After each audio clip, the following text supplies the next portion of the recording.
अस्सलामुअलैकुम वरहमतुल्लाहि वबरकातुहू। अज़ीज़ तलबा, मैं मोहम्मद शहज़ाद ख़ान आप तमाम ही का अपने इस चैनल एस के एजुविज़न में खैर मकदम करता हूँ।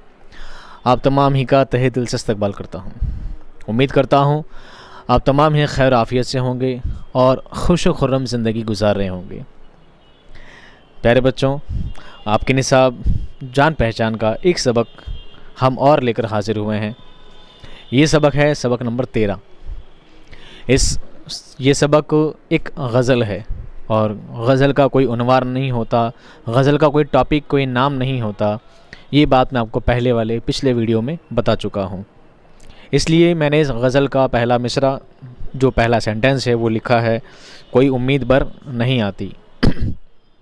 आपके निसाब में जो गज़ल शामिल है उसका ये पहला मिसरा है, कोई उम्मीद बर नहीं आती, कोई सूरत नज़र नहीं आती। ये गज़ल इसमें शामिल की गई है। इस गज़ल को लिखने वाले हैं मिर्ज़ा गालिब। कौन है? मिर्ज़ा गालिब। मिर्ज़ा गालिब एक ऐसा नाम है जिसे जा बजा हर इंसान जानता होगा। ये कोई अनोखा नाम नहीं है, ये कोई नया नाम नहीं है, ये कोई ऐसा नाम नहीं है जिसे सिर्फ़ अहले अदब वाले लोग ही जानते हैं। ज़रूरी नहीं है जो लोग शेर व शायरी में शौक़ रखते हैं, ज़रूरी नहीं है जो लोग उर्दू से वाबस्ता हों, उर्दू जानते हों, सिर्फ़ वही लोग गालिब का नाम जानते हों। गालिब एक ऐसा जाना पहचाना बहुत ही ज़्यादा मारूफ़ नाम है जिसे ना सिर्फ़ अहले कलम लोग, ना सिर्फ़ शेर व शायरी में, सुख़न में इंटरेस्ट रखने वाले लोग, ना सिर्फ़ उर्दू में इंटरेस्ट रखने वाले लोग, बल्कि आम लोगों से भी अगर आप किसी से पूछ लोगे कि गालिब साहब कौन हैं, तो हर इंसान बता देगा गालिब साहब क्या है, शायर हैं। यानी इतना मशहूर इनका नाम हुआ है, इतनी बड़ी ये हस्ती हैं। गालिब कहने को हर चीज़ में आपने हाथ आजमाया है, हर चीज़ आपने लिखी है। रुबाइयाँ लिखी है, आपने गज़ल लिखी है, आपने क़सीदे लिखे हैं, आपने नज़में लिखी हैं। लेकिन गज़ल गोई में गालिब ने जो हैसियत, जो कमाल दिखाया है, उससे गालिब का नाम हमेशा के लिए क्या हो गया है, अमर हो गया है, हमेशा के लिए जिंदा व जावेद हो गया है। गालिब एक ऐसे शायर हैं जिनको गज़ल में बहुत बड़ी महारत हासिल है। ठीक है, अगर मीर तकी मीर के बाद अगर किसी का नाम गज़ल गोई में लिया जाता है तो वो जनाब गालिब साहब ही हैं। गालिब का पूरा नाम असदुल्ला बेग खां था। असदुल्ला बेग खां पूरा इनका नाम था। और गालिब आपका क्या है, तखल्लुस है। तखल्लुस कैसे कहते हैं ये मैं पिछले कई सारे वीडियो में आपको बता चुका हूँ, तो आपको दोबारा बताने की ज़रूरत नहीं है। गालिब जब शुरुआत में गज़लें लिखना आपने जब शुरू किया था तो सबसे पहले आप अपना तखल्लुस असद रखा करते थे। आपका तखल्लुस क्या था? असद। लेकिन बाद में उनको ये तखल्लुस जमा नहीं, उनको पसंद नहीं आया, जो भी वजूहत रही होंगी, तो आपने उस तखल्लुस को तब्दील किया, बदला, और आपने असद छोड़ कर अपना तखल्लुस क्या रखा, गालिब रखा। गालिब का मतलब होता है छा जाने वाला। गालिब का मतलब होता है छा जाने वाला। और बेशक गालिब का नाम आज बहुत गालिब है, बहुत छाया हुआ है, हर तरफ गालिब के नाम की चर्चा रहा करती है। जिस वक्त गालिब गज़ल लिखा करते थे, जिस वक्त गालिब ने इस फ़न में हाथ आजमाया था, जिस वक्त गालिब ने इस फ़न में हाथ आजमाया था, जब गालिब इस फ़न में उतरे थे, उस वक्त गालिब का नाम तो उस वक्त भी था, जाने पहचान उस वक्त भी जाता थे, उस वक्त भी गालिब बहुत मशहूर थे। लेकिन गालिब के जाने के बाद आज गालिब को गए शायद 100, 150, 200 साल हो चुके हैं, और आज भी गालिब का नाम, अब गालिब को शोहरत बहुत ज़्यादा मिली है। अब गालिब का नाम को बहुत ज़्यादा जाना जाता है। उतनी हैसियत, उतनी शोहरत तो पहले भी गालिब के पास नहीं थी जब वो लिखा करते थे, जब वो ज़िंदा थे, जब वो हयात थे। बहरहाल अगर मैं गालिब के ऊपर बातें बताने बैठूँगा तो एक पूरा वीडियो गालिब की ज़िंदगी पर पूरा वीडियो निकल जाएगा। यहाँ पर जो गज़ल आपके निसाब में शामिल है, हम सिर्फ उसी गज़ल के बारे में पढ़ेंगे, उसी गज़ल को समझाते चलेंगे। हमारा हमेशा का जो तरीका है, गज़ल को पढ़ने से पहले गज़ल के शायर का क्या करेंगे, मुख्तसर तारुफ़ जानेंगे, आपको उनके बारे में कुछ जानकारियाँ, उनकी कुछ मुख्तसर सी ख़ास बातें आपको बताएंगे। उसके बाद हम आपको गज़ल का पूरा मफ़हूम समझाएंगे। तो आइए शुरू करते हैं हम आज का सबक। मिर्ज़ा गालिब 1797-1869 आपकी विलादत, आपकी पैदाइश मिर्ज़ा गालिब की 1797 में हुई थी, और आपकी वफ़ात 1869 में आपकी क्या हुई थी, वफ़ात हुई थी, आपका इंतकाल हुआ था। मिर्ज़ा असदुल्ला ख़ां गालिब की विलादत आगरे में हुई। आपकी पैदाइश कहाँ हुई? आगरे में हुई। अभी वो बच्चे ही थे कि वालिद का इंतकाल हो गया। देखिए, अब परेशानियों का सिलसिला बचपन से ही गालिब के सर पे हमेशा रहा है। अभी बच्चे ही थे तो उनके वालिद साहब का क्या हो गया, इंतकाल हो गया। उनके चचा नसरुल्लाह बेग ने उनकी परवरिश की, उनका पालन पोषण किया। शादी के बाद गालिब दहली आ गए। गालिब की जब शादी हो गई तो कहाँ चले गए, दहली चले गए। यहाँ के इल्मी और अदबी माहौल में उनके शायरी ज़ौक़ की तरबियत हुई। यहाँ पर जो इल्मी ज़ौक़ था, यहाँ के शिक्षा का जो क्षेत्र था, यहाँ पर जो इल्म का जो क्षेत्र था, उस माहौल में आपको क्या मिला, और शेर व शायरी का क्या मिला, शौक़ में शौक़ उनका बढ़ा। उनके शौक़ की फरावानी क्या हुई, धीरे धीरे बढ़ने लगी। बहुत जल्द उन्होंने अपनी अलग पहचान बना ली और आला अदब मकाम हासिल कर लिया। ठीक है, उन्होंने अपनी शायरियों में, अपनी गज़लों से एक अलग ही मकाम हासिल किया, एक अलग पर्सनालिटी बने, एक अलग ही आपने रुतबा अपना कायम किया। लोग गालिब को पहचानने लगे, गालिब के नाम से लोग उनको जानने लगे कि बहुत बड़े कमाल आला दर्जे के क्या हैं, शायर हैं। एक बहुत आला मकाम आपने हासिल किया। हालांकि मैंने आपको पहले ये बताया था कि गालिब का उस वक्त में नाम इतना नहीं था। जाहिर सी बात है, गालिब का नाम उस वक्त भी बहुत था, ऐसी बात नहीं है, लेकिन जितना नाम अब बहुत ज़्यादा है, इतना नाम पहले नहीं था। ठीक है, गालिब को उस वक्त भी बहुत मशहूर हुए थे गालिब, और गालिब आज भी बहुत ज़्यादा मशहूर हैं। गालिब नज़्म और नस्र दोनों पर यकसा कुदरत रखते हैं। नज़्म और नस्र दोनों पर यकसा, यकसा यानी एक जैसी क्या रखते हैं, कुदरत रखते हैं, कमाल रखते हैं। दोनों पर क्या रखते हैं, कुदरत रखते हैं, दोनों पर कमाल रखते हैं। नस्र और नज़्म, गद्य और पद्य, दोनों ही शैलियों में आपको महारत हासिल है। दोनों में उनका अंदाज़ बहुत मुनफरिद और दिलकश है। मुनफरिद यानी अलग से, मुनफरिद यानी अलग से, सबसे अलग, हट कर, बहुत अलग है। दिलकश यानी दिल को लुभाने वाला, दिल को लुभाने वाला, दिल को पसंद आने वाला। आपके जो गद्य और पद्य, नस्र और नज़्म दोनों लिखने का जो तरीक़ा है बहुत ही अलग है, लोगों से हटकर है। दूसरे लोगों से, दूसरे मुसन्निफ़ों से, दूसरे शायरों से आपका तरीक़ा अलग है, और इतना अलग है कि दिल को लुभाने वाला है। आपकी शायरियाँ पढ़कर, आपके नस्र और नज़्म दोनों को पढ़कर लोगों का दिल मोहित हो जाता है। ऐसा उनका लिखने का क्या है, अंदाज़े बयान है। ख़याल की बुलंदी, मज़मून आफरीनी और शोखी उनके कलाम की नुमाया ख़ुसूसियात है।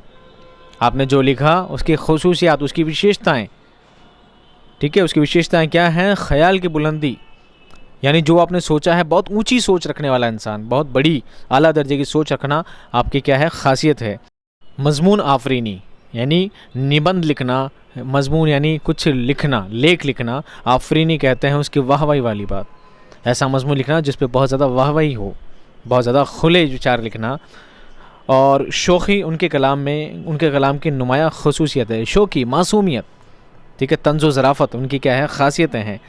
उनकी शायरी में इंसान के वजूद और उसके दुनिया के गहरे मसालों का बयान मिलता है।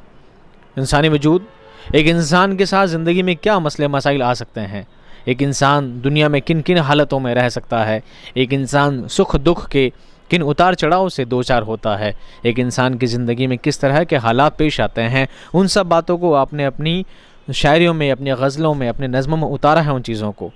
ठीक है, ये उनका क्या असलूब है, उनका ढंग, उनका तरीक़ा है। गालिब जितने बड़े मुफ़क्किर थे, गालिब जितने बड़े मुफ़क्किर थे उतने ही बड़े फ़नकार भी थे। मुफ़क्किर कहते हैं सोचने वाला, मुफ़क्किर कहते हैं सोचने वाला, और फ़नकार कहते हैं कलाकार को, फ़नकार कहते हैं कलाकार को। आप जितने बड़े मुफ़क्किर थे, कौम के लिए, एक इंसान के वजूद के बारे में जितना आपने सोच रखी है, जितना आप सोचने का काम किया करते थे, उतने ही बड़े आप कलाकार भी थे। अपने कलाम की वुसअत के साथ साथ गालिब अपनी सन्नाई और अपनी तब्बाई के लिए ही भी हमेशा याद रखे जाएंगे। अपने कलाम की वुसअत कहते हैं विसरत को, फैलाव को। अपने कलाम के फैलाव के बावजूद, अपने लिखने के फैलाव के बावजूद, अपने लिखने की शैली में बहुत ज़्यादा कामयाबी के बावजूद गालिब को सन्नाई और तिब्बाई के लिए भी हमेशा क्या किया जाता है, याद रखा जाता है। सन्नाई कहते हैं कुछ क्रिएट करने वाला इंसान, कुछ बनाने वाला इंसान, और तिब्बाई कहते हैं डॉक्टरी, हिकमाना, हकीमाना चीज़ों के लिए भी आपको हमेशा याद किया जाएगा। सबसे बड़ी बात यह है कि गालिब ने जो बुलंद मर्तबा शायरी में हासिल किया, वही मर्तबा उनकी नस्र को भी हासिल है। ये बहुत बड़ी बात है। देखिए, ये बहुत बड़ी बात है। जो एक कवि हुआ करता है, एक शायर जो हुआ करता है, वो सिर्फ एक शायर ही हो सकता, अच्छा ठीक है, एक मुसन्निफ़ नहीं हो सकता, और एक मुसन्निफ़ जो होता है वो कभी शायर नहीं हो सकता। एक निबंध लिखने वाला, एक नस्र लिखने वाला इंसान एक बेहतरीन नज़्म निगार नहीं हो सकता, और एक बहुत अच्छा नज़्म निगार होने वाला इंसान एक नस्र निगार नहीं हो सकता। दोनों चीज़ों में महारत हासिल रखना बहुत बड़ी बात है। तो गालिब उन चंद लोगों में से एक हैं जिनकी ना सिर्फ नज़्म गोई, जिनकी ना सिर्फ गज़ल गोई में महारत हासिल रखते हैं, इतनी ज़्यादा काबिलियत रखते हैं, बल्कि आपकी नस्र में भी आपको बहुत बड़ी महारत है। और आपके नस्र को किस नाम से जाना जाता है? खतूत निगारी से। बहरहाल हम आगे पढ़ते हैं, एक दो लाइनें फिर बताते हैं आपको। दीवाना गालिब में बमुश्किल 2000 अशार हैं, लेकिन गालिब हिंदुस्तान ही नहीं दुनिया के बड़े शायरों में शुमार किए जाते हैं। उनके खतूत के मजमूए उर्दू मुअल्ला और औद हिंदी के नाम से शाया हुए हैं। ठीक है, औद हिंदी के नाम से क्या हुए हैं? शाया हुए हैं।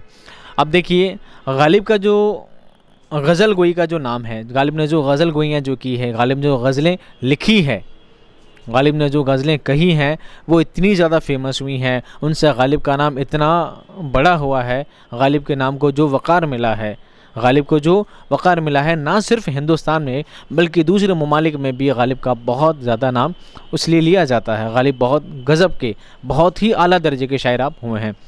तो दूसरी तरफ नस्र निगारी की बात की जाए तो नस्र निगारी से मतलब ये है, गालिब का जो खतूत लिखने का, गालिब का जो ख़त लिखने का जो तरीका था वो बिल्कुल अलग था, सबसे हटकर।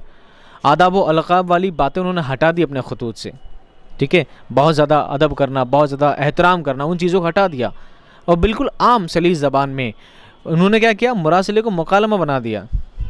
ऐसे बना दिया जैसे हम, उनका ख़त लिखने का तरीका ऐसा था जैसे सामने वाला जो इंसान है जिससे ख़त लिखा जा रहा है वो उनके सामने ही बैठा हो, उनके सामने ही बैठा हो, और वो ख़त नहीं लिख रहे हैं बल्कि उससे क्या कर रहे हैं? बातचीत कर रहे हैं, वार्तालाप कर रहे हैं, कॉन्वर्जेशन कर रहे हैं।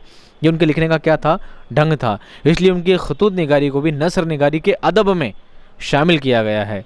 ये उनका कमाल था, ये उनका कमाल था, और इसी वजह से गालिब का नाम बहुत आला दर्जे में गालिब का नाम शामिल किया जाता है। तो यहाँ गालिब का मुख्तसर तारुफ़ क्या होता है? ख़त्म होता है। गालिब का तारुफ़ ख़त्म होता है। अगर गालिब के तारुफ़ के बारे में अगर मैं कुछ बयान करना चाहूँगा तो मैं लिखता लिखता, बयान करता करता थक जाऊँगा, लेकिन आपके बारे में, आपकी तारीफ़ों के लिए, आपकी उन हैसियतों के लिए, आपकी ख़ासियतों के लिए, आपकी ख़ुसूसियतों के लिए जितने अल्फाज कहूँगा उतने कम पड़ते जाएंगे। तो हम यहाँ पर उस बात को ख़त्म करते हैं और शुरू करते हैं गज़ल, जो कि आपके निसाब में शामिल की गई है। सिर्फ 5 अशारों पर मुश्तमिल ये गज़ल है, बहुत छोटी है, जो आपके निसाब में शामिल की गई है। गज़ल के लिए किन बातों को जानना ज़रूरी है, ये बातें मैं पिछले काफ़ी सारे वीडियोज़ में बता चुका हूँ, इसलिए मैं उस बातों को दोबारा बताकर और ज़्यादा रिपीट कर करके आपको बोर नहीं करूँगा। बस फिर भी ख़ास बातें मैं बहुत मोटे तौर पर आपको स्पीडली जल्दी बताता चलता हूँ। ठीक है, गज़ल का पहला शेर मतला कहलाता है। गज़ल का आखिरी शेर मक़ता कहलाता है, जिसमें शायर अपना तख़ल्लुस इस्तेमाल करता है। तख़ल्लुस से मुराद जो शायर अपने नाम के अलावा जिस नाम को अपनी शायरियों में इस्तेमाल करता है वो तख़ल्लुस कहलाता है। जैसा कि आप नीचे वाले शेर में देख पा रहे हैं, यहाँ पर गालिब का नाम लिखा है, तो ये इसका मक़ता है। पहले वाला शेर इसका मतला है। हर शेर के आखिर में बिल्कुल एक कोने में देखिए आप, नहीं आती बार बार लिखा है। ये नहीं आती वर्ड क्या है? ये नहीं आती जो लफ्ज़ है ये गज़ल का क्या है? रदीफ़ है। क्या है? रदीफ़ है। और एक जैसी अल्फाज वाले नहीं आती से पहले जो शब्द हैं, जो लफ्ज़ हैं, पहले नज़र है, फिर भर है, फिर पर है, फिर कर है, ये सभी क्या हैं? ये इसके क्या हैं? काफ़िया हैं। क्या है? काफ़िया है। तो काफ़िया रदीफ़ की पहचान आपको पहले भी कई वीडियोज़ में बता चुका हूँ, और गज़ल का एक प्रॉपर एक वीडियो बना रखा है, आप वहाँ से जाकर डिटेल में समझ सकते हैं। ठीक है, तो पहले हम गज़ल को पढ़ेंगे इसलिए पढ़ेंगे ताकि हम में गज़ल गोई को लेकर इंटरेस्ट पैदा हो, गज़ल को लेकर इंटरेस्ट पैदा हो। देखो, मैं गज़ल से रिलेटेड तो नहीं, पर गज़ल से हट कर एक चीज़ आपको बताना चाहूँगा। एक इंसान के बात करने का तरीका होता है, एक इंसान के बात करने का एक तरीका होता है, एक पैटर्न होता है। हर इंसान का बात करने का एक नज़रिया हुआ करता है। ठीक है, कुछ लोग क्या हुआ करते हैं? फूहड़ हुआ करते हैं। फूहड़ यानी बेतुकी सी बातें करते हैं, और उनकी बातें सुनने का, उनके पास बैठने का, उनसे बात करने का किसी का दिल नहीं करता है। लेकिन दूसरी तरफ कुछ लोग ऐसे भी होते हैं जो बहुत सिंसियरली बात किया करते हैं, बहुत ही अच्छे ढंग से बात किया करते हैं। तो उनसे हर इंसान चाहता है उनकी बातें सुने, उनसे बातें करें, उनसे बात करें। ये लायक है इसके कि हमें उसकी बात सुननी चाहिए। तो ये कब नज़र आता है? जब हम उनकी बातों को सुनेंगे। तो गज़ल गोई का इंटरेस्ट पैदा करने का ये है कि एक नस्र में जो बहुत लंबी चौड़ी दास्तान लिखी जाती है, बहुत लंबी चौड़ी बातें पूरे पेपर में आर्टिकल लिखा जाता है, उस पूरे आर्टिकल को पढ़कर जो बात इंसान सीख ना सके, जो बात इंसान हासिल ना कर सके, इंसान उससे कुछ सीख ना ले सके, कोई मॉरल नहीं हासिल कर सके, वो बात शेर व शायरी की सिर्फ 2 लाइन में कंप्लीट हो जाती है। शेर के, गज़ल के सिर्फ एक शेर से वो गहरी से गहरी बात कह दी जाती है, जो बहुत बड़े आर्टिकल्स भी उन बातों को कंप्लीट नहीं कर पाते हैं।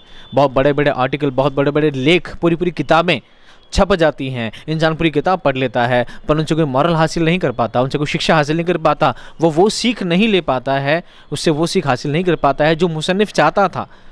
जो मुसन्निफ़ चाहता था कि मैं पूरी मैं पूरा इतना बड़ा लेख लिखूँ, इतना बड़ा आर्टिकल लिखूँ, इतना बड़ा मजमून लिखूँ और लोग इससे ये बात सीखें, समझें, लेकिन लोग नहीं समझते हैं। वही काम गज़ल का एक शेर कर दिया करता है।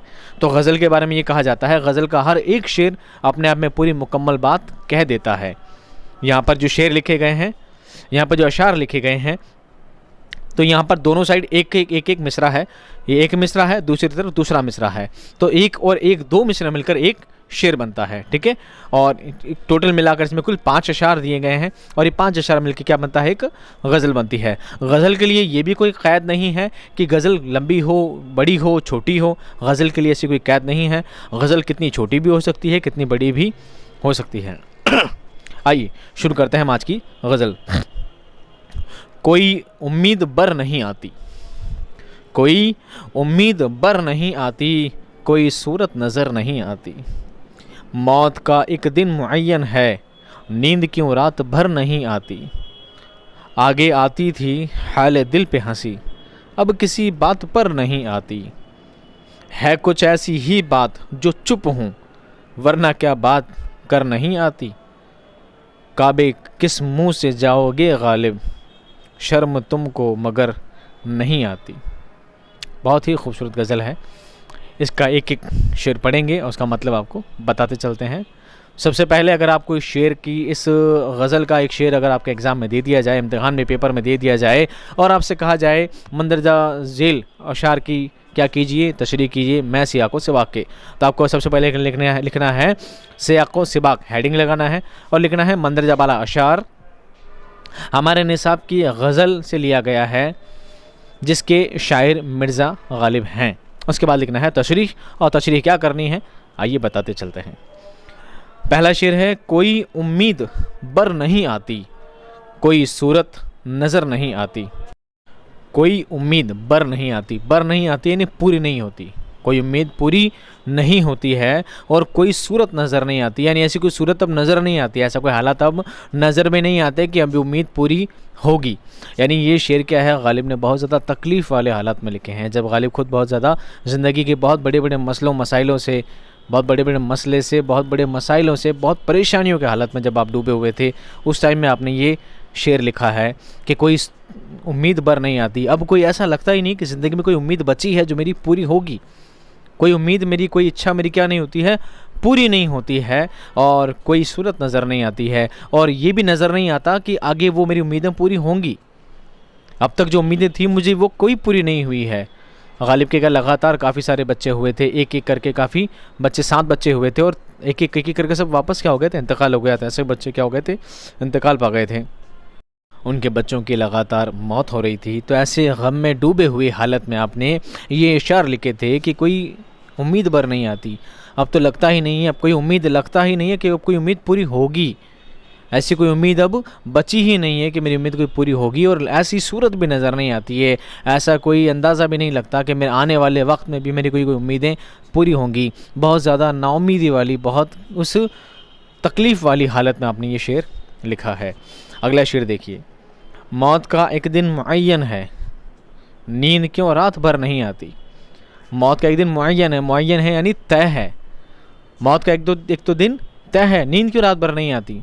देखिए शेर तो बहुत सिंपल है, शेर बहुत सिंपल है, बहुत सादा है कि मौत का एक दिन तय है, नींद क्यों रात भर नहीं आती। इसी ही शेर को आप अलग अलग ढंग से अलग अलग माने इसके निकाल सकते हैं, अलग अलग माने निकाल सकते हैं। और ये बात मैं आपको पहले बता चुका हूँ कि गज़ल के नज़म के जो शेर हुआ करते हैं, जो अशार हुआ करते हैं, उन अशार के मतलब, उनके माने अलग अलग हो सकते हैं। ठीक है। जितने लोग आपको समझाएंगे हर इंसान एक अलग मतलब निकाल सकता है, क्योंकि गज़ल का उस अशार का लिखने का जो मकसद था, जो उसका असल माना था, वो तो सिर्फ शायर ही जानता है। वो तो सिर्फ शायर ही जानता है जिसने वो अशार लिखा है, उसके दिल की कैफियत वो ही जानता है। और उसके दफन होने के साथ उसके तमाम जज्बात भी उसमें क्या हो गए, साथ में दफन हो गए। अब आप सिर्फ अंदाज़ा लगा सकते हैं कि इसका मतलब ये हो सकता है। यहाँ पर शायर ये कहना चाहता है, यहाँ पर शायर गालिब साहब ये कहना चाहते हैं कि मौत का एक दिन मुअय्यन है, नींद की रात भर नहीं आती। गालिब ये कहना चाहते हैं कि मौत तो एक दिन आनी ही आनी है, मौत का एक दिन फिक्स है, मौत का एक दिन तय है। इंसान नहीं जानता, लेकिन बेशक अल्लाह ताला सब कुछ जानता है। उसने इंसान के लिए एक वक्त तय कर रखा है, मुकर्रर कर रखा है कि एक दिन आएगा जब इंसान की मौत आनी ही आनी है। उससे उसकी मौत टल नहीं सकती, ना तो एक लम्हा उससे पीछे आ सकती है, ना एक लम्हा उससे आगे जा सकती है। मौत का एक दिन तय है। तो गालिब कहते हैं जब मौत का दिन फिक्स है तो किस बात की फ़िक्र है जो मुझे बहुत ज़्यादा सता रही है, किस बात की फ़िक्र है जो मुझे बहुत ज़्यादा खा रही है, और मैं सो नहीं पा रहा हूँ, और मैं सो नहीं पा रहा हूँ। ये इसका एक मतलब हो सकता है। अब आते हैं इसके दूसरे मतलब पर। गालिब साहब ये फरमाना चाहते हैं कि मौत का दिन तो तय है, मौत का दिन तो तय है, लेकिन ये जो नींद नहीं आती है ये इतनी तकलीफ़ वाली चीज़ है। आप अभी छोटे हो, बच्चे हो, आपको फटाफट नींद आ जाती होगी, बिस्तर में घुसते ही आपको नींद आसानी से आ जाती होगी, या फिर आप मोबाइल लेकर बैठ कर घंटों आप पबजी चलाकर अपनी रातें काट लेते हैं। ठीक है, पूरी पूरी रात आप पबजी लेकर बैठ जाते हैं और आपकी रातें कट जाती है।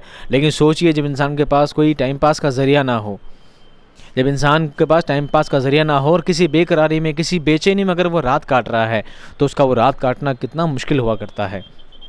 तो गालिब उस बात को कह रहे हैं कि ये बेचैनी वाली रात, ये बेकरारी वाली रात, ये परेशानी वाली रात जब मुझे नींद नहीं आ रही है, इतनी मुश्किल रात है जैसे कि कोई मौत का सफ़र है। जब इंसान को मौत का डर लग जाता है, जब इंसान को मौत का खौफ सताता है, उस खौफ से जो नींद नहीं आती है, उसके हवाश फाख्ता हो जाते हैं, उस हालत में ये बात कही गई है कि जब मौत तो एक दिन आनी ही आनी है, फिर क्या बात है जो मुझे सता रही है, मैं किस बात की वजह से जाग रहा हूँ, किस बात की वजह से मुझे परेशानी उठानी पड़ रही है। ये इसका है दूसरा मतलब। अब आते हैं तीसरा और आखिरी मतलब। इस शेर का तीसरा मतलब क्या होता है? गालिब क्या करते हैं, इसको बोलते हैं तजाहुल आरिफाना। बात तो कुछ और है, बात तो कुछ और है, लेकिन कहते कुछ और है। दिल में बात कुछ और है, ऊपर लिखते कुछ और हैं। जब ऐसे कभी शेर होते हैं उनको बोलते हैं तजाहुल आरिफाना, यानी बात को लिखना कुछ और असल मकसद कुछ और। गालिब ये कहना चाहते हैं कि मौत का एक दिन मुअय्यन है, नींद क्यों रात भर नहीं आती। गालिब ऊपर से तो ये लिख रहे हैं कि मेरे को पता है, मुझे पता है कि नींद मौत का एक दिन मुअय्यन है और मैं रात भर जाग रहा हूँ। गालिब कहना तो ये चाहते हैं कि मैं रात भर जाग रहा हूँ कि मुझे मौत का डर है, और मैं डर क्यों रहा हूँ जब तो मुझे पता है कि एक दिन तो मौत आनी ही आनी है। मुझे किस बात का खौफ है, किस बात का डर है, उसके बावजूद उस डर से मुझे फ़िक्र भी है, पता भी है कि हाँ मुझे मौत आनी है, एक दिन मौत आनी है। उसके बावजूद मैं पूरी रातें काट रहा हूँ, पूरी रात जाग रहा हूँ, इस बात की फ़िक्र भी है। लेकिन असल में उसके जागने का वजह कुछ और है। गालिब खुद जानते हैं कि मैं क्यों जाग रहा हूँ, ये मुझे पता है। मैं किस गम में, किस परेशानी में, किस तकलीफ़ में डूबा हूँ। मैं तो उस तकलीफ़ में डूबा हूँ, मुझे तो वो परेशानी खाई जा रही है, मुझे वो तकलीफ़ सता रही है, मैं इसलिए जाग रहा हूँ। लेकिन मैं लोगों से क्या कहता हूँ कि मुझे क्या है, मौत का डर है। मैं अपनी नींद से कहता हूँ कि मौत का एक दिन आनी आनी है, फिर तू जग क्यों रहा, तुझे डर किस बात का है, तुझे खौफ किस बात का है। लेकिन खौफ उस बात का है जो गालिब खुद अपने दिल से कहते हैं, दिल को जानते हैं कि वो किस गम में डूबा है, किस परेशानी में डूबा है। और मैंने कहा ना, ये गज़ल के जो अशार हैं बहुत कैफियत वाली, यानी बहुत दर्द वाली, बहुत तकलीफ़ ज़्यादा हालत में गालिब ने ये अशार लिखे हैं। अगला शेर देखिए। आगे आती थी हाल दिल पे हंसी, अब किसी बात पर नहीं आती। ये जो लिखा है ना, आती थी हाल दिल पे हंसी, दिल के हाल पर हंसी आती थी। देखो, एक होता है हंसना, किसी का मजाक उड़ाना, हंसने के भी तरीके होते हैं बहुत सारे। एक होता है हंसना, किसी का मजाक उड़ाना। एक होता है हंसना, किसी बात पर खिलखिलाकर हंसना, किसी बात पर मज़े लेकर हंसना, किसी बात को आनंद होकर हंसना। एक होता है अपने आप पर हंसना, एक होता है अपने आप पर हंसना, अपनी तकलीफ़ों पर हंसना। तो गालिब कहते हैं कि आगे आती थी हाले दिल पे हंसी, अब किसी बात पर नहीं आती थी, अब किसी भी बात पर नहीं आती। गालिब कहते हैं कि मैं तकलीफ़ों से इतना घिर गया था अब तकलीफ़ों से इतना घिर गया था, अपनी तकलीफ़ों में इतना परेशान हो गया था कि मुझे भी अपने हाल दिल पे हंसी आने लग गई थी। मैं अपनी हालत पर हंसता था कि देखो मेरी क्या हालत हो चुकी है, देखो मेरी क्या हालत हो चुकी है, मैं किस हालत में डूबा हुआ हूँ। और परेशानियों का जो दौर है ये थमने को नाम ही नहीं लेता, ये रुकने का नाम ही नहीं लेता। और अब क्या हालत है कि अब तो हंसी भी नहीं आती। अब तो मुझे पता है, अब तो मुझे पता है कि ये परेशानियों का दौर कभी ख़त्म होने वाला ही नहीं है। अब तो मुझे किसी बात पर हंसी भी नहीं आती। अब मुझे अपने इस रंजीदा हालत पर क्या नहीं आती, हंसी नहीं आती। यहाँ पर इस बात को समझिए, इस बात को थोड़ा डिटेल में जाकर समझने की कोशिश कीजिए। मान लीजिए आप घर से निकले, ठीक है, आप घर से निकले, आपको बहुत ही ज़्यादा अर्जेंट काम था, आपको किसी शादी फंक्शन में जाना था। और क्या होना था, आपको किसी शादी फंक्शन में जाना था और आप घर से निकले बढ़िया तैयार होकर, सूटेड बूटेड होकर आप घर से निकले। और मान लीजिए आप सड़क पे पहुँचे, कुछ दूर निकले थे और अचानक से तेज़ बारिश हो गई, अचानक से तेज़ बारिश हो गई। हालांकि मौसम साफ़ था, मौसम क्या था, साफ़ था। और अचानक से क्या हो गई, बारिश तेज़ हो गई अचानक, और आप भीग गए। आप सोचिए, आप भीगी हुई हालत में घर वहाँ जाओगे, पार्टी में नहीं जाओगे, आप क्या करोगे, वापस घर आ जाओगे। जैसे ही आप अपने घर पहुँचे, आपने ड्रेसअप चेंज किया, आपने कपड़े उतारे करे, वापस ड्रेसअप चेंज किया, और क्या हुआ, बारिश थम गई, बारिश थम गई। बताओ आपको गुस्सा आएगा नहीं आएगा, आपको दुख होगा नहीं होगा। आप सोचोगे यार मौसम तो खुला हो गया है, मौसम साफ़ हो गया, अब तो बारिश थम गई है, चलो काफ़ी देर हो गई है, अब तो बारिश थम गई है, हो सकता है मौसम साफ़ हो। ऐसा करता हूँ मैं, मुझे पार्टी में जाना बहुत ज़्यादा ज़रूरी है, मैं क्या करता हूँ, वापस तैयार हो जाता हूँ। आपने उस ड्रेसअप को छोड़ दिया, नई ड्रेसअप तैयार कर लिए, आपने फिर नई ड्रेस तैयार करी, फटाफट तैयार हुए करे, आप घर से पहुँचे, आप घर से कुछ दूर पहुँचे और इस बार आप छाता लेके पहुँचे। इस बार आपने क्या किया, छाता ले लिया कि ठीक है बाई चांस बारिश वापस आ गई तो क्या होगा, मैं भीगूंगा नहीं। आपने अपनी सिक्योरिटी के लिए, अपने आप को प्रोटेक्शन देने के लिए आपने क्या किया, छाता ले लिया। अब आप कुछ दूर पहुँचे ही थे, सड़क से कुछ दूर निकले ही थे कि पड़ोस से क्या हुआ, एक कार गुजर गई, पड़ोस से कार गुजर गई। कार का टायर एक कीचड़ में लिप्त हो गया और झटके से उस कीचड़ के सारे छींटे आपके न्यू वाइट शर्ट पे सारे छांटे एक साथ लग गए। आप बिल्कुल गंदे हो गए,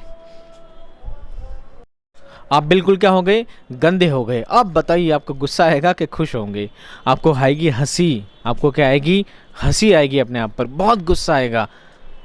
सोचिए जब आपका नुकसान कोई और कर दे, आपका नुकसान कोई और कर दे तो आप क्या करोगे, उसे मारोगे, पीटोगे, चिल्लाओगे, उसे डांटोगे, फटकार लगाओगे। लेकिन सोचिए नुकसान खुद ब खुद ही हो गया है, खुद ब खुद आप किसी परेशानी में डूबते जा रहे हैं, तो आप क्या करेंगे, आपसे परेशानी में क्या करेंगे, हंसेंगे अपने आप पर कि साले यही मेरे साथ ही क्यों होता है ऐसा। तो गालिब ये बात समझाना चाह रहे हैं कि आगे आती थी हाल दिल पे हंसी, अपने दिल की हाल पे क्या हंसी आती थी। उस गम में लगातार मैं डूबता जा रहा था, एक के बाद एक तकलीफ़ आई जा रही थी, तो अपनी हालत पे क्या हंसी आने लग गई थी। लेकिन अब हालत ऐसी है, अब हालत ऐसी है कि अब किसी बात पर नहीं आती। अब अपने गम से इतना ज़्यादा मैं वाकिफ़ हो चुका हूँ, अपनी हालत को इतना ज़्यादा जान चुका हूँ कि अब तो किसी बात पर मुझे हंसी भी नहीं आती। मुझे पता है मेरे साथ तो होना ही है, मुझे पता है मैं वापस घर जाऊँगा, मैं वापस ड्रेसअप चेंज करूँगा, मैं फिर आऊँगा तो इस बार बारिश नहीं आएगी, इस बार गाड़ी नहीं आएगी, तो कोई तीसरा ही काम हो जाएगा। ठीक है, इस बार तीसरा कुछ काम हो जाएगा, मतलब मुझे नहीं जाना, मेरे साथ परेशानियों का सिलसिला मेरे साथ चलना ही चलना है। अब तो मुझे पता ही पता है। गालिब भी इस बात को नुमाया कर रहे हैं। उम्मीद करता हूँ शेर की तशरीह आपको समझ में आ गई होगी।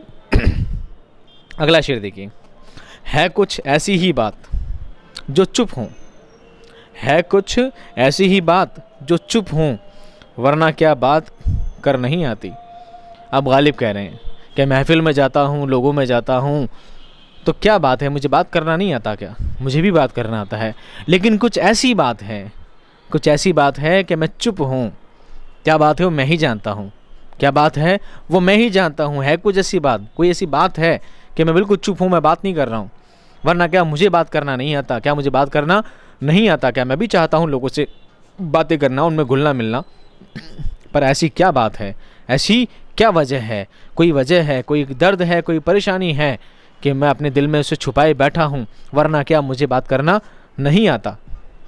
गालिब कहते हैं कि मैं किसी गम में डूबा हूँ, मैं किसी तकलीफ़ में हूँ, मैं किसी परेशानी में हूँ, और अगर मैं जब बात करूँगा, मैं जब बात करना शुरू करूँगा तो जब बजा मेरे मुँह से वो बात निकल जाएगी, मेरा वो दर्द, मेरी वो परेशानी लोगों के सामने आ जाएगी, और लोग ना जहाँ उसका क्या करेंगे, मजाक बनाएंगे।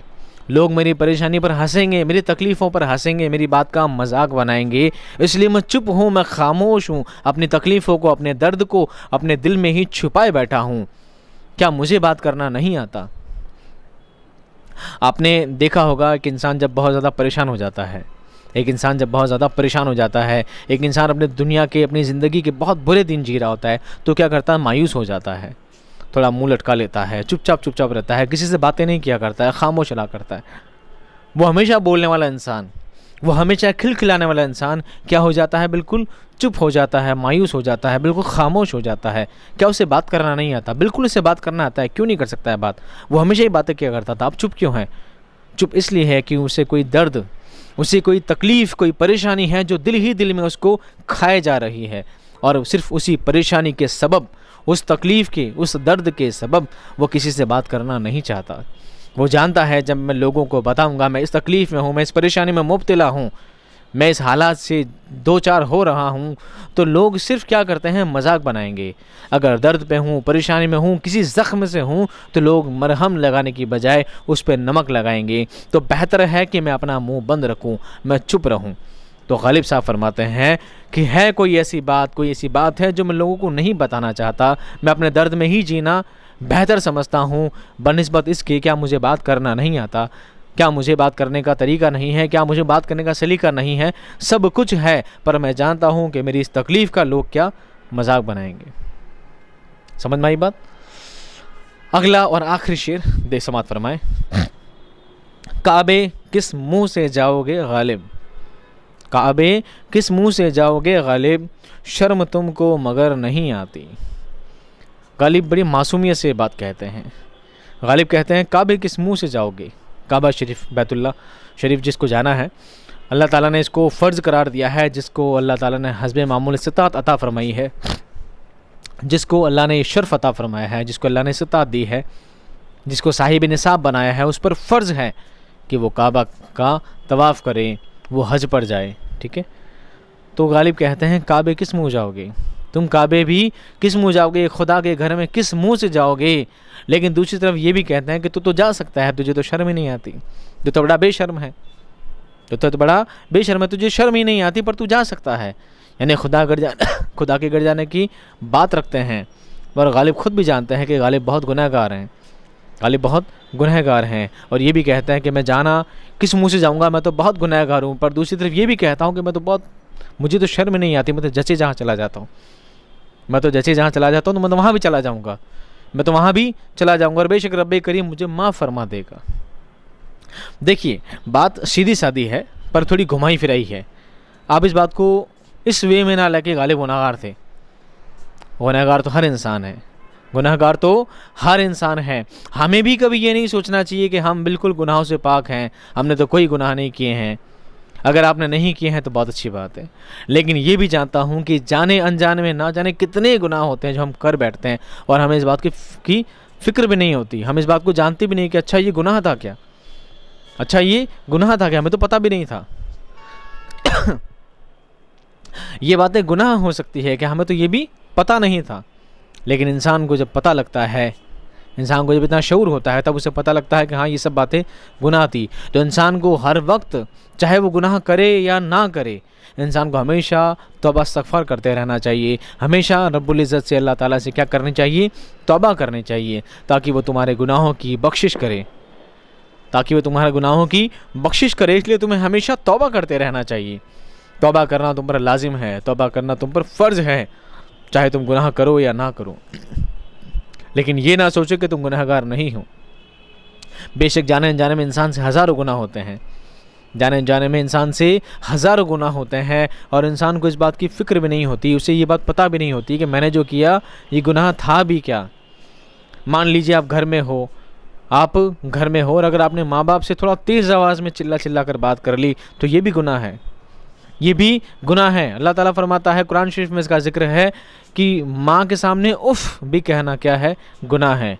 माँ के सामने उफ़ भी कहना क्या है? गुनाह है। उफ़ का दर्जा कितना कम, बहुत कम तर माना जाता है उफ़ कहना भी, और ये चीज़ भी क्या कही गई है? गुनाह है। ये भी माँ बाप का एहतराम करना चाहिए, उनकी इज़्ज़त करनी चाहिए, उनका अदब व एहतराम पूरी कायनात में सबसे ज़्यादा है। ठीक है। अब अल्लाह ताला के बाद, उसके रसूल के बाद, उसके नबियों के बाद, उसके वलियों के बाद, बुजुर्गान दीन के बाद, उसके महबूब बंदों के बाद अगर किसी का मर्तबा सबसे बड़ा आए तो वह है माँ बाप। माँ बाप के बाद अगर किसी का सबसे बड़ा मर्तबा आए तो है उस्ताद। उस्ताद की इज़्ज़त कीजिए, ठीक है। जो उस्ताद आपको पढ़ा रहा है, जो उस्ताद क्लास में आपको पढ़ाता है, वो पढ़ाता है आपको आपके सुनहरे भविष्य के लिए, आपके अच्छे मुस्तकबिल के लिए आपको पढ़ाता है, आपके अच्छे मुस्तकबिल के लिए, आपकी अच्छाई के लिए आपको डांटता है, आपको किसी बात के लिए, आपकी भलाई के लिए अगर आपको 2 डंडे मार दिए, आपको पीट दिया आपकी किसी गलती पर, तो आपको ये सोचना चाहिए कि हाँ आपसे गलती हुई है इसलिए आपने मार खाई। लेकिन क्या करते हैं बच्चे, पीठ पीछे से वही टीचर जाता है तो उसको अजीब अजीब नाम दे दिया करते हैं, अजीब अजीब नाम दे दिया करते हैं, इस टीचर का फ़लाँ नाम, उस टीचर का फ़लाँ नाम, उसकी किसी न किसी टेढ़े मेढ़े नाम से उसको बुलाने लगते हैं। तो क्या ये गुनाह नहीं है? बेशक ये भी गुनाह है। तो इंसान का फ़र्ज़ है कि वो हर वक्त अपने गुनाहों की तौबा करता रहे। वो गुनाह जो उसने जानबूझकर किए हैं और वो गुनाह जो उसे पता भी नहीं है, अनजाने में उससे हो गए हैं, इंसान को हमेशा अपने गुनाहों की तौबा करते रहना चाहिए। अल्लाह ताला सभी के गुनाहों की कबूलियत करते हुए, इन गुनाहों का इस्तग़फ़ार कबूल करते हुए अल्लाह ताला सभी के गुनाहों को माफ़ अता फ़रमाए, आमीन। इंशाअल्लाह उम्मीद करता हूँ आपको ये गज़ल पसंद आई होगी, समझ भी आई होगी। मिलता हूँ मैं आपसे नेक्स्ट वीडियो में बहुत बहुत बहुत जल्द। अगर आपकी कोई क्यूरीज़ रह गई हो एग्ज़ाम से रिलेटेड, उर्दू सब्जेक्ट से रिलेटेड, अगर कोई भी क्यूरी, कोई सवाल हो तो आप मुझसे व्हाट्सएप पे, मैसेंजर पर, इंस्टाग्राम पर, चैट बॉक्स में, जो भी आपको बेहतर लगे आप कमेंट में मुझसे उस बात को पूछ सकते हैं। मैं हमेशा आपकी खिदमत में हाज़िर हूँ। मिलते हैं आपसे बहुत जल्द नेक्स्ट वीडियो में। तब तक खुश रहिए, आबाद रहिए। खुदा हाफ़िज़।